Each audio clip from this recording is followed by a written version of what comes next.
Assalamualaikum warahmatullahi wabarakatuh. Bismillahirrahmanirrahim. Alhamdulillahi rabbil alamin. Wassalatu wassalamu ala sayyidina Muhammad miftahi babi rahmatillah. Adada ma fi ilmillah salatan wa salaman daimaini bidawami mulkillah wa ala alihi wa sahbihi wa man wala. Alhamdulillah, pada saat ini kita berada di bulan Sya'ban, yang mana bulan Sya'ban adalah salah satu bulan yang dimuliakan oleh Allah Subhanahu wa Ta'ala. Diriwayatkan bahwa Nabi kita Nabi Muhammad sallallahu alaihi wasallam beliau paling banyaknya puasa setelah bulan Ramadan itu adalah pada bulan Sya'ban. Nabi Muhammad sallallahu alaihi wasallam beliau tidak pernah puasa sebulan penuh kecuali di bulan Ramadan. Dan paling banyaknya beliau berpuasa setelah bulan Ramadan adalah bulan Sya'ban. Ya, ketika para sahabat bertanya kepada Nabi Muhammad sallallahu alaihi wasallam, "Ya Rasulullah, lam araka tasum syahran minasyuhur ma tasumu min Sya'ban." Wahai Rasulullah, aku tidak melihat engkau ini berpuasa di bulan-bulan lain seperti puasamu di bulan Sya'ban. Mengapa engkau ini memperbanyak berpuasa di bulan Sya'ban? Nabi Muhammad berpuasa di bulan Sya'ban itu hampir sebulan penuh. Ya, lalu dijawab oleh Nabi kita Nabi Muhammad sallallahu alaihi wasallam, "Dzaka syahrun yaghfalun nasu anhu baina Rajab wa Ramadan." Nabi Muhammad sallallahu alaihi wasallam menjawab, itu adalah bulan yang banyak dilupakan oleh orang-orang. Orang banyak lupa dengan bulan Sya'ban yang ada di antara bulan Rajab dan bulan Ramadan. Wa huwa syahrun turfa'ul a'mali ilallahi rabbil alamin. Sedangkan bulan Sya'ban itu adalah bulan diangkatnya amalan kita kepada Allah Subhanahu wa ta'ala. Fa'uhibbu an yurfa'a amali wa ana sha'im, maka aku ingin ketika diangkat amalanku kepada Allah sedangkan aku dalam keadaan berpuasa. Nah, jadi diangkatnya amalan kita kepada Allah itu ada mingguan, ada tahunan. Kalau mingguan itu hari Senin dan Kamis, ya, makanya dianjurkan untuk puasa Senin dan Kamis. Dan tahunannya itu adalah pada bulan Sya'ban. Diriwayatkan bahwa di bulan Sya'ban itu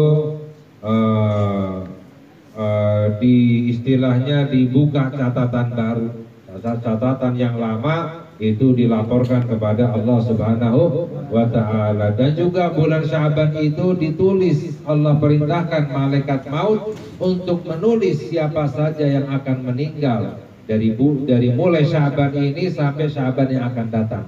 Sudah dicatat oleh para malaikat, ya. Tapi semoga umur kita dipanjangkan oleh Allah dalam keadaan sehat walafiat, istiqomah dalam beribadah kepada Allah Subhanahu.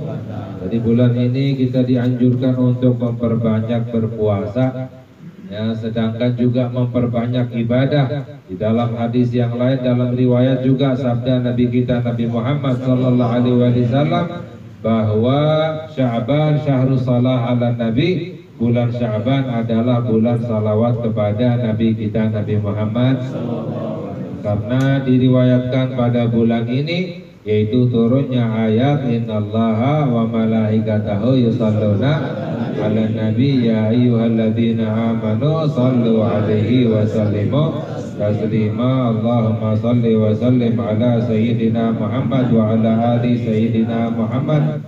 Sebagaimana yang dijelaskan oleh para ulama, orang yang beribadah di bulan Rajab, Allah beri hidayah untuk bisa beribadah di bulan Sya'ban. Barang siapa yang beribadah di bulan Sya'ban, Allah beri hidayah untuk bisa berpuasa bisa beribadah di bulan Ramadan. Barang siapa yang memperbanyak ibadah di bulan Ramadan, Allah angkat derajatnya dan dijaga oleh Allah dari Ramadan sampai Ramadan yang akan datang. Tapi orang yang tidak beribadah di bulan Sya'ban tidak bisa beribadah di bulan Ramadan. Banyak orang niat nanti bulan Ramadan saya mau khatam 2 kali khatam atau 3 kali, ya, tidak akan meninggalkan salat tarawih, akan ini akan itu. Ketika datang bulan Ramadan nggak bisa ngapa-ngapain. ya seperti orang sedang encok pegelino, ya orang nggak bisa ngapa seperti orang tua, ya mengapa? Karena tidak mendapatkan taufik hidayah dari Allah Subhanahu wa Ta'ala. Sebab apa? Tidak berpuasa di bulan, tidak beribadah di bulan Sya'ban, ya. Makanya kita berusaha untuk memperbanyak ibadah kepada Allah Subhanahu wa Ta'ala. Amin ya rabbal alamin, ya.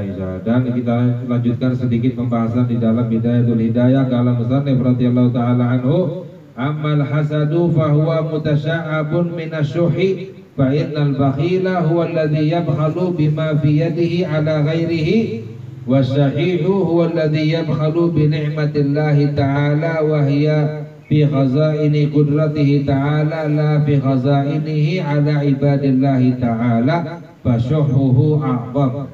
Sebelumnya kita mengkaji bahwa pangkal penyakit hati, dasar daripada penyakit hati, inti daripada penyakit hati itu ada tiga, ya. Penyakit hati itu banyak, tapi intinya itu ada tiga. Dari tiga ini bercabang-cabang penyakit hati yang lain. Yang pertama adalah hasud, yang kedua adalah riya, yang ketiga adalah ujub, ya. Ini adalah pangkal daripada penyakit hati. Lalu Al-Imam Al-Ghazali beliau menjelaskan bahwa adapun hasad itu adalah cabang daripada sifat syuh. Ada sifat bakhil, ada sifat syuh, ya, syuhun, ya. Wa may yuqa syuhha nafsihi fa ulaika humul muflihun. Di dalam Al-Qur'an, barang siapa orang yang dijaga daripada sifat syuh, maka mereka itulah yang mendapatkan kemenangan dari Allah Subhanahu wa Ta'ala. Ada sifat bakhil, pelit. Bakhil itu apa? Ya, bakhil itu adalah yaitu orang yang pelit terhadap harta yang dimiliki, yang dia miliki, pelit untuk diberikan kepada orang, itu namanya bakhil, ya. Kalau syuh itu adalah orang yang pelit, ya, terhadap apa yang ada pada Allah Subhanahu wa Ta'ala, bukan pada dirinya, tapi tidak mau Allah memberikan nikmat kepada orang lain. Ya, ini lebih besar daripada sifat bakhil. Jadi kalau sifat bakhil itu mencegah harta yang dia miliki, kalau sifat syuh mencegah nikmat Allah untuk diberikan kepada orang lain.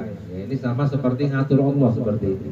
Ya, naudzubillah min. Orang yang seperti ini dimurka oleh Allah Subhanahu wa Ta'ala. Dalam hadis sabda Nabi kita Nabi Muhammad sallallahu alaihi wasallam, al-hasadu ya'kulul hasanat kama ta'kulun narul hatab. Dalam hadis sabda Nabi kita Nabi Muhammad sallallahu alaihi wasallam, sifat hasud bisa memakan amalan pahala amalan kita seperti api yang memakan kayu, ya, membakar, melahap. Api itu paling doyan dengan kayu, ya, paling senang dengan kayu. Habis cepat itu kayu kalau dimakan.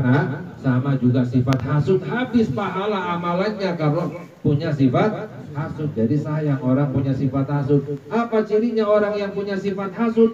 Merasa berat hatinya ketika orang lain mendapatkan nikmat dari Allah Subhanahu, ya, merasa nggak terima hatinya ketika orang lain mendapatkan nikmat dari Allah Subhanahu. Tapi para ulama menjelaskan wajar orang punya sifat hasud. Wajar orang punya sifat, karena apa? Setan mengalir dalam diri kita seperti aliran, tapi jangan kita ikuti, jangan kita turuti, ya, jangan kita iyakan. Nah, harus kita lawan, ya. Bagaimana cara untuk melawan sifat hasud? Bagaimana caranya untuk menghilangkan sifat hasud yang menghabiskan pahala amalan kita? Yaitu sering-sering mendoakan orang lain. Nah, sering-sering mendoakan orang lain. Jadi doa jangan pelit. Ada orang pelit, doanya nggak mau mendoakan orang, ya, doanya dirinya aja yang didoakan, ya, doanya aja pelit, apalagi duitnya seperti itu, ya. Jadi sering-sering mendoakan orang, sering-sering mendoakan orang lain itu fadilahnya sangat besar, ya. Apa itu? Diantaranya adalah menghilangkan sifat hasud, membersihkan hati. Orang yang sering mendoakan orang lain punya perasaan cinta kepada orang lain, ya. Orang yang seperti ini baru sempurna imannya kepada Allah Subhanahu, ya. Dalam hadis sabda Nabi kita Nabi Muhammad sallallahu alaihi wasallam, la yu'minu ahadukum hatta yuhibba li akhihi ma yuhibbu li nafsih. Tidak sempurna, tidak akan sempurna imanmu kepada Allah sampai kamu ini mencintai orang lain seperti kamu mencintai dirimu sendiri. Ini sabda Nabi kita, Nabi Muhammad. Bagaimana kita punya sifat seperti itu? Caranya sering-sering mendoakan orang lain, apalagi orang yang kita benci, semakin kita doakan. Ya, yang kita hasudi, semakin kita doakan. Lawan itu sifat hasud. Lama-lama akan hilang sifat hasudnya, maka akan mencintai orang lain seperti mencintai dirinya sendiri. Ya, mendapatkan hidayah dari Allah. Di saat itu baru sempurna iman kita kepada Allah Subhanahu. Insyaallah yang lain kita kaji lagi pada lain kesempatan. Semoga Allah jadikan kita hamba-hamba yang dimuliakan, dibahagiakan oleh Allah dunia dan akhirat, dosa kita diampuni oleh Allah, hajat kita dikabulkan oleh Allah, diberkati Nabi Sayyidina Muhammad sallallahu alaihi wasallam. Walhamdulillahirabbil alamin.